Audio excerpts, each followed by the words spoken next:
සිංහල භාෂාවේ කාල වේදයක් නැහැ.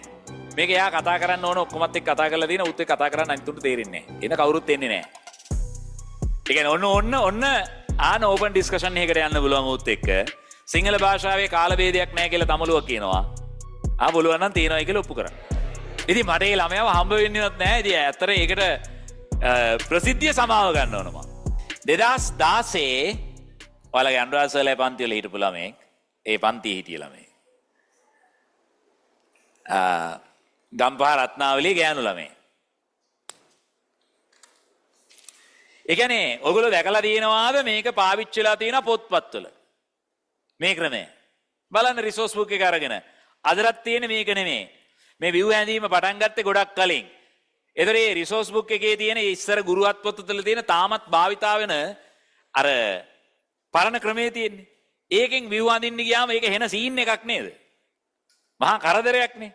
ඒක ඉගෙන ගන්නවත් ළමයි කැමති නෑ.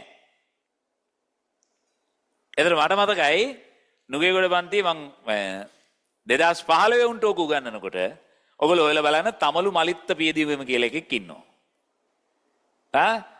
සෝෂල් මීඩියා වලත් ඉන්නවා වෙන ඩයල් එකක්. හරිද? ඌ මගෙන් ඇහුවා සර් ඕකට වෙන ක්‍රමයක් නැද්ද? මං කිව්වා තෝ එකක් හොයාගෙන වරෙන්. ඌ ඊළඟ සතියේ එකක් හොයාගෙන ආවා. ඇත්තරම හොයාගෙන ආවා. ඌ ගණන් කියන්නේ ඌ ඇත්තරම මෙහෙමයි. ඌ 9 වසරේදී යාළුවොත් එක්ක කියනවලු දැන් මම A level ලිව්වත් maths physics දෙකට එනවා. chemistry එන්නේ නැහැ හැබැයි කියලා. ඒක එහෙම තමයි. ඒ කියන්නේ අදටත් ඉන්න ලංකාවේ ඉන්න හැමදේම දන්න එක. නොදන්න අටමගුලක් නැහැ. එහෙම කොහොම දැනගත්තද කියලා හිතා ගන්නත් බෑ. දැන් වගේ අන්තර්ජාල පරිශීලනයක් තිබුණේ නැහැ ඔය මම කියන කාලේ. තේරෙනවද? දැන් උඹලට තිබ්බට අතේ ජංගම දුරකථනයක්වත් නැහැ ඒ ළමයින්ට ඒ කාලේ. හැබැයි ඌ දන්නේ නැති මගුලකුත් නැහැ. හැම එකම දන්නවා. ඒක වෙන විදිහක හැකියාවක්. අදටත් ඌත් එක්ක ගනුදෙනු කරන්නේ මහාචාර්යවරු දැන් තාම මොනවද 2015 ලෙවල් කරපු එකන්නේ. හරි? ඒ ඌත් එක්ක තර්ක කරන්නේ වෙනම જાතියක උන් ටික. ඌ ඉන්නේ වෙනම සමාජයක. ඒ කියන්නේ උගේ තර්කයක් තියෙනවා සිංහල භාෂාවට. හරි? ඉන්න. ඕක hina වෙන්නේ බා.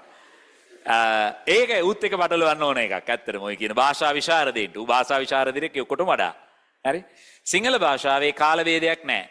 මේක එයා කතා කරන්න ඕන ඔක්කොමත් එක්ක කතා කරලා තියෙන උත් එක්ක කතා කරන්න අනිතුන්ට තේරෙන්නේ නැහැ. එන කවුරුත් එන්නේ නැහැ. ඒ කියන්නේ ඔන්න ආන ඕපන් ඩිස්කෂන් එකකට යන්න පුළුවන් උත් එක්ක. සිංහල භාෂාවේ කාල වේදයක් නැහැ කියලා තමලුව කියනවා. පුළුවන් නම් තියෙනවයි කියලා ඔප්පු කරන්න. හරි? ඕනම ඇකඩමික් ඕන පොරක් ඇවිල්ලා මිනිහත් එක්ක ඔප්පු කරන්න කියන්නේ. ওই මහාචාර්යවරු ගොඩක් අය එයත් එක්ක කතා කරලා ලිස්සලා යනවා. එක අවස්ථාවක කැම්පස් එකේ ෆස්ට් ඉයර් ඉන්නකොට මොරටුවේ දෙමළ නිජබිම් සංකල්පය කියලා එකක් මේ රටේ තියෙනවනේ. අහලා තියෙනවනේ. ද්‍රවිඩ නිජබිම් සංකල්පය මූ කියන එහෙම නෑ කියලා. එලා ලංකාවේ ඉන්න එකම ඉතිහාස මහාචාර්යවරයා ඉතිහාසය පිළිබඳව නිර්මාල් රංජිත් දේවසිරි සමග ප්‍රසිද්ධ විවාදයක් තියෙනවා. හරි?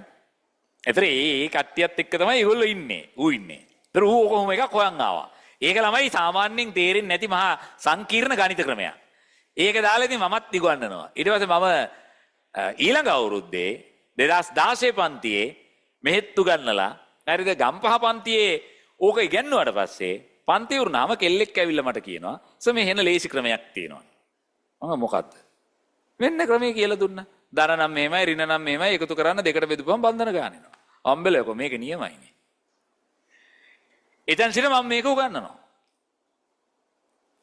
හැබැයි මගේ තියෙන නරිකම ඇයි මම ටියුෂන් කාර්යයක් මම කල්පනා කරනවා මේක මට විකුණන්න පුළුවන්. නැද්ද? කොච්චර විකුණන්න නැතිද? ඒ ළමයාට එතනින් උනේ අසාධාරණයන්නේ. ඒක හොයාගත්ත එක කොහෙවත්. හරි?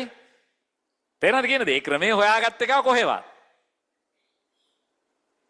උඹලා හිතනවාද ඒ ළමයාට අම්මට සිරි වෙන ප්‍රතිඵලයක් ආවා කියලා ඒලවල? කෙමිස්ට්‍රි C එකක් තියෙන. ඊටු දෙකටත් ඒ වගේ.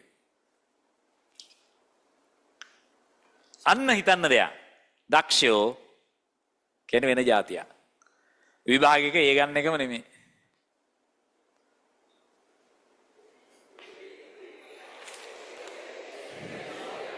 හැබැයි ඉන්න ඌට දක්ෂයෙක් වෙන්න තිබ්බා මම නිවැරදි මිනිස්සෙක් වුණා නම් මම නරියෙක් හින්දා මං ඒක උඩට ගත්තේ නෑනේ.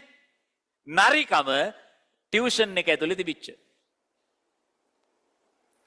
ඒ වැරද්ද මම පිළිගන්නවා පුතා.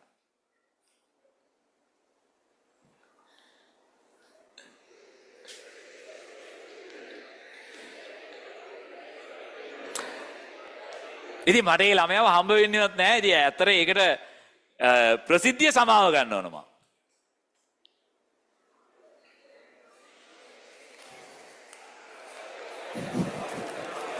හරි. මේ මාර ක්‍රමයක් නෙමෙයි මේක. මේ න සිම්පල් මෙතඩ් එකක්.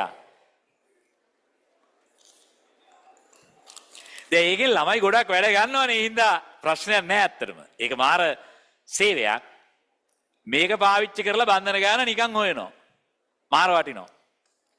ඔයාලටත් ඕන තරම් තනියම දේවල් හොයන්න පුළුවන්. බය වෙන්න එපා. පුළුවන්. ඔය ඉන්න ගමන් හොයන්න try කරන්න එපා. ඉබේ ඔළුවට සමහර දේවල් එයි. හරි. මම ඔයා කියන්නෙම වෙන මොකටවත් නෙමෙයි. මෙතනත් ඇති ඕන තරම් එහෙම දේවල් කරන්න පුළුවන් ඒව.